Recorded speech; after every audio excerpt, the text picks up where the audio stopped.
यीशु मसीह की कलीसिया। जब मैं कलीसिया कहता हूं तो उसमें पूरी दुनिया में जितनी कलीसिया जो आत्मा से भरी हुई है, जिसका सिर स्वयं यीशु मसीह है। और सारी कलीसियों की शुरुआत जानते हैं कब हुई? बाइबल कहती है यीशु मसीह के क्रूस पर चढ़ाए जाने के बाद तीसरे दिन वो जी उठा और 40 दिन तक वो लोगों को दिखाई देता रहा। प्रेरित पौलुस कहता है 500 से ज्यादा लोगों ने उसे देखा। और अंत में बाइबल कहती है वो यरूशलेम में चेलों के सामने देखते ही देखते स्वर्ग में उठा लिया गया। और बाइबल कहती है उसने जाने से पहले अपने चेलों से कहा कि जिस प्रतिज्ञा के विषय में परमेश्वर ने तुमसे वादा किया है वो इसी जगह पूरी होगी, इसलिए इस जगह को छोड़कर कहीं मत जाओ। और हम देखते हैं 50वें दिन तक, पेंटिकॉस्ट का मतलब है 50वां दिन, और 50वें दिन तक सारे विश्वासी ऊपरी खोली में बैठकर प्रार्थना कर रहे थे, उपवास कर रहे थे। वो परमेश्वर पिता की उस प्रतिज्ञा का पूरा होने का इंतजार कर रहे थे। उन्हें नहीं मालूम था कि वो प्रतिज्ञा पेंटिकॉस्ट के दिन परमेश्वर पूरी करनी जा रहा है। प्रेरित 2 अध्याय में बाइबल बताती है कि 120 लोग उस ऊपरी माले पर थे। और जब वो प्रार्थना कर रहे थे, अचानक आंधी की सनसनाहट सा शब्द हुआ, बिजली गड़कने जैसा वातावरण हो गया। और बाइबल कहती है वहां पर पवित्र आत्मा की बरसात हुई। वो सब के सब 120 लोग पवित्र आत्मा की सामर्थ से भर गए। और उसी दिन प्रभु यीशु मसीह की कलीसिया का जन्म हुआ। हालेलुया। और पवित्र आत्मा जब लोगों के ऊपर आया तब डरपोक लोग निडर बन गए, अज्ञानी लोग ज्ञानी बन गए। यहां तक कि चेले अनपढ़ थे और लोगों को आश्चर्य हुआ कि ये लोग कौन है, ये ज्ञान उनको किसने दिया। और तब उनको मालूम पड़ा कि ये वो लोग हैं जो पवित्र आत्मा के द्वारा भरे गए थे, ये यीशु के साथ रहने वाले लोग हैं। बाइबल कहती है उसके बाद जब पतरस खड़ा हुआ, एक ही दिन में 3000 लोगों ने अपने पापों से मन फिराया और 3000 लोग कलीसिया में जोड़े गए। फिर आगे अध्याय 4 में बाइबल कहती है अगले दिन 5000 लोग कलीसिया में आए।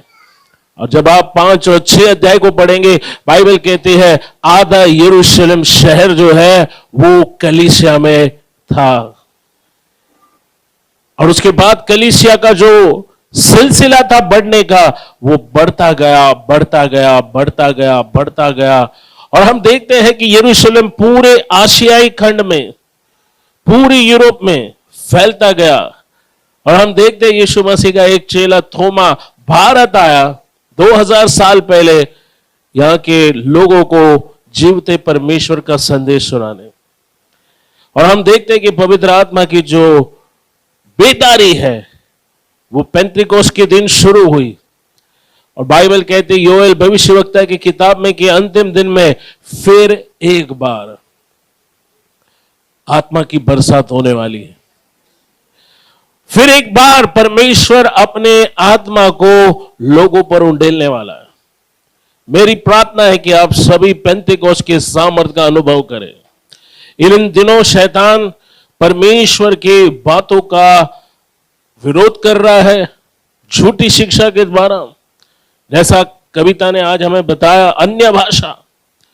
हम देखते हैं प्रेरित 2 अध्याय में जब पवित्र आत्मा लोगों पर आया, वो अन्य भाषा में बोलने लगे। ऐसी भाषा, ऐसी जुबान जो उन्होंने कभी सीखी नहीं थी। उन्होंने नहीं पता था कि वो क्या बोल रहे हैं। पहला कुरिन्थियों 14 अध्याय पौलुस कहता है जो अन्य भाषा में बातें करता है वो आत्मा में परमेश्वर से रहस्य की बातें बोलता है। यीशु ने कहा प्रेरित मरकुस उसके 16वें अध्याय के 19वें वचन में कि जो मुझ पर विश्वास करेगा वो नई नई भाषा बोलेंगे। अन्य भाषा पवित्र आत्मा से भरे जाने का चिन्ह है। और हमारी कलीसिया में मेरी प्रार्थना है कि कई लोग अन्य भाषा को प्राप्त करें, पवित्र आत्मा के वरदानों को प्राप्त करें। और वाकई हम अंतिम दिनों में जी रहे, जबकि हम प्रभु यीशु के आने का इंतजार कर रहे हैं। हर एक विश्वासी से कहना है, प्रभु मैं उस पेंतिकोस्त को अनुभव करना चाहता हूं। पतरस जब आत्मा से भरकर चला, उसकी परछाई से भी लोग अच्छे होते थे। हम देखते परमेश्वर अपने चेलों के द्वारा चिन्ह चमत्कार करने लगा। बीमार, लंगड़े, लूले और हर प्रकार के बीमारी से त्रस्त लोग इंतजार करते थे। यहां तक कि सारे बीमारों को खाट पर डालकर जिस रास्ते से पतरस जाने वाला होता, उस जगह पर लिटा दिया जाता। ये थे पेंतिकोस्त का सामर्थ, पवित्र आत्मा का सामर्थ। कलीसिया में और आपके आत्मिक जीवन में बढ़ोतरी आएगी जब आप पवित्र आत्मा के सामर्थ को पाएंगे। पवित्र आत्मा बदला नहीं है, वो आज भी वही है। फिर कलीसिया में ठंडापन क्यों है? क्यों विश्वासी लोग विश्वास में कमजोर पड़ते जा रहे हैं? वचन की कोई भूख नहीं, वचन की कोई प्यास नहीं, परमेश्वर के साथ कोई नजदीकियां नहीं, परमेश्वर की बातें समझ में नहीं आती। अगर ये दशा आज आपकी है तो आज आपको बोलना है, पवित्र आत्मा मुझे अपनी उपस्थिति से भर दे। मेरी आत्मिक आंखें, मेरे आत्मिक कानों को खोल। मैं आपको सुनना चाहता हूं, मैं आपको देखना चाहता हूं, मैं आपके सामर्थ्य को अनुभव करना चाहता हूं। जब पवित्र आत्मा आपकी आत्मा से मिल जाएगा, आपका आत्मिक जीवन पहले जैसा नहीं रहेगा। आप आत्मिक जगत में शक्तिशाली, बलशाली व्यक्ति कहलाओगे। दुष्ट आत्माएं जानती है कौन व्यक्ति आत्मा से भरा है, और जब दुष्ट आत्माओं को आत्मिक सामर्थ्य से भरा हुआ व्यक्ति दिखता है तो वो उसके सामने से भाग जाती है। हालेलुया।